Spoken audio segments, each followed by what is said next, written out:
They might be silent, but the president won't be. Joining me now is Aren Carmon and Angela Rye. Thank you both for being here tonight. Thank you, Rev. Aren, will the GOP do the right thing here? I think they've been backed into a corner. I think, again, the technicality with which they sank the Violence Against Women Act before, which was that it couldn't raise revenue in the Senate, has been taken away.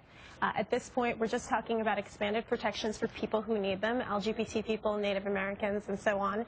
So far, it looks like the House Republicans have been on board for the Native American provisions. We don't know how they feel. Generally, we know how they feel about LGBT people. We don't know how they feel about it in the Violence Against Women Act. I think they've been, at this point, if they reject the Violence Against Women Act, the repercussions will be so grave for them that they won't be able to handle it. Well, Angela, when you look at the act itself, the Violence Against Women Act 2013, the new bill reauthorizes the Violence Against Women Act, which includes violence prevention programs, rape crisis centers, hotlines, legal aid. In addition, it would protect the LGBT community and it would protect Native Americans. But it eliminates the temporary visas for immigrant victims. The GOP's biggest qualms were about these provisions. Only one of them is eliminated. How will this new bill fare in the House? You've worked the Hill.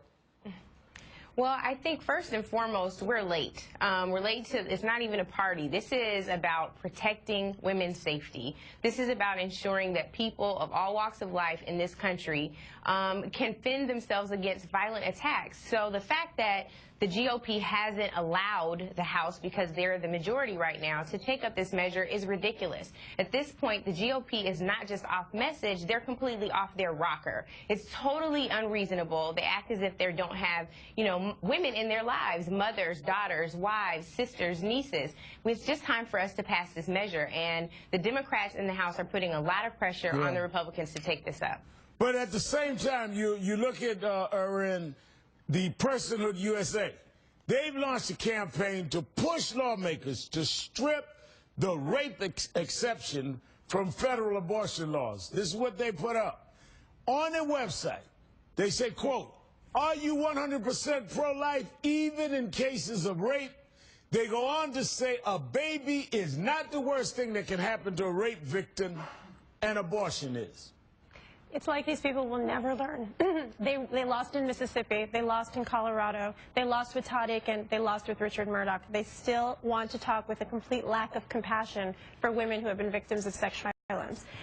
At this point, you know, the rape exceptions that we do have, which are insurance coverage under federal medical plans for abortion, are so narrow. Even lots of people who are victims of rape do not actually benefit under them. And they want to strip that away. Wow. It shows what absolute lack of compassion they have for the realities of women's lives. And Angela, if you look at what's going on in the abortion bill in New Mexico, it tries to define fetus not as a person, but as evidence. State Representative Catherine Brown introduced a bill that will prosecute doctors who perform abortions for rape victims. They would be charged with a third-degree felony for, quote, tampering with evidence.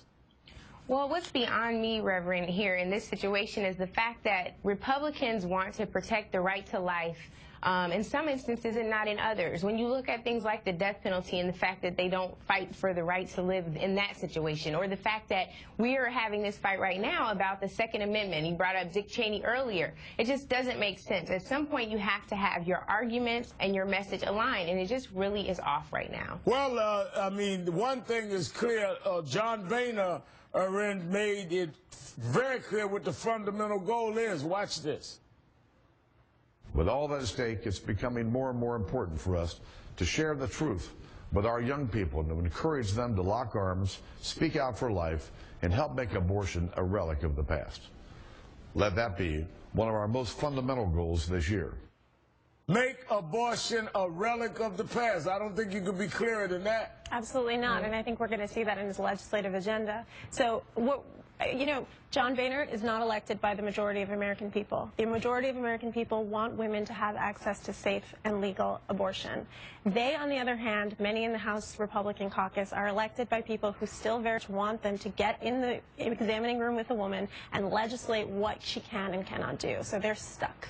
Angela, does this mean they learned no lessons on their war on women political agenda of last year that really hurt them with women voters all over this country?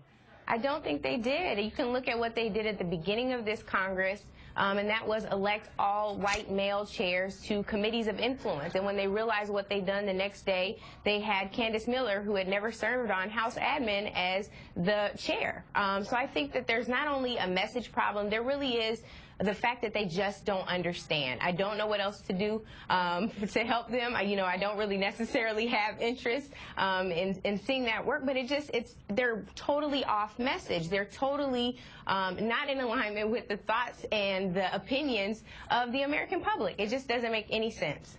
Ren Carmon and Angela Rye, thank you both for your time tonight.